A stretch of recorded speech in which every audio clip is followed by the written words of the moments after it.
এখন জাতি নির্বাচনের জন্য প্রস্তুত, রাজনৈতিক দল, এমনকি আমি মনে করি তো ছাত্র সংগঠনগুলো, তারা যদি রাজনৈতিক দল করে, সেই রাজনৈতিক দল কী জন্য করবে?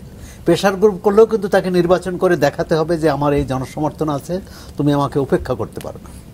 বাংলাদেশে দুইটি নির্বাচন মানে গণতন্ত্রের আমি বলবো যে এক ধরনের সর্বনাশ করে। দুইটি না, তিনটি নির্বাচন।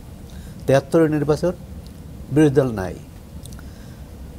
২০০১-এর নির্বাচন, বিরোধী দল আছে মুমূর্ষ অবস্থায়। আর ২০০৮-এর নির্বাচনে বিরোধী দল লাইফ সাপোর্টে পাঠানো হয়েছে।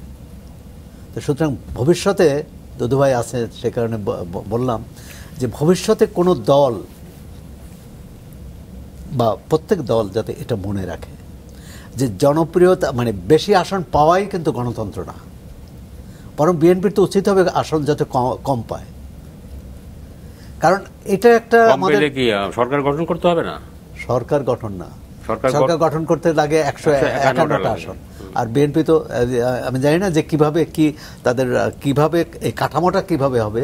বিএনপি তো একটা বলছে যে নির্বাচনের পর যারা সংসদে প্রতিনিধিত্বশীল দলগুলোকে নিয়ে একটা জাতীয় সরকার করবে। আমি বলছি যে ১৫১ আসন সমস্যা না, ১৯৯ আসন সমস্যা না, সমস্যা হচ্ছে ২০০ আসন। কারণ ২০০ আসন হলেই ওই পঞ্চদশ সংশোধনী করা যায়, ২০০ আসন হলেই চতুর্থ সংশোধনী করা যায়। এই কারণে বলবো যে দুদুভাইরা যাতে এরকম আর একটা নির্বাচন রাজনৈতিক দল এদেরকে নিয়ে কথা হচ্ছিল। আমি আবার একটা জিনিস মনে করি যে সেটা হচ্ছে মানে সংখ্যা একটা ব্যাপার, সংখ্যা ২০০ পার হলে সংবিধান সংশোধনের একটা টেন্ডেন্সি তৈরি হবে। একটা তথ্য যোগ করি, ২০০১-এও বিএনপি একবার বিচারপতিদের বয়স নিয়ে ওনারাও একবার সংবিধান সংশোধন করেছেন। কিন্তু আমি আবার বেশি পাবে না এটার জন্য যা করতে হবে সেটা না আমরা কথ্য ভাষায় বলি। ২৪-এর নির্বাচনকে যেমন বললাম না আমির আমির নির্বাচন, মানে আপনি আসলে তো ওনারা অন্য যারা আসছেন তারা কম্পিট করতে পারবেন না।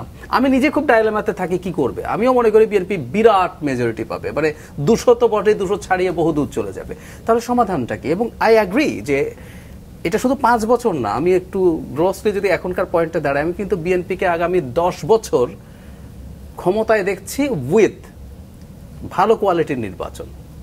এই ৫ বছর পরেও যে নির্বাচন হবে এবং আমরা বিশ্বাস করি একটা তত্ত্বাবধায়ক সরকার হবে, তার অধীনেও বিএনপি সিট কমতে পারে। ৫ বছর পর খুব স্বাভাবিকভাবেই যেটা হয় যে নানান সমালোচনা থাকবে, সিট কমতে পারে, কিন্তু আবারও ১৫১ সিট পাওয়া সেকেন্ড নির্বাচনে বিএনপির প্রবলেম হবে বলে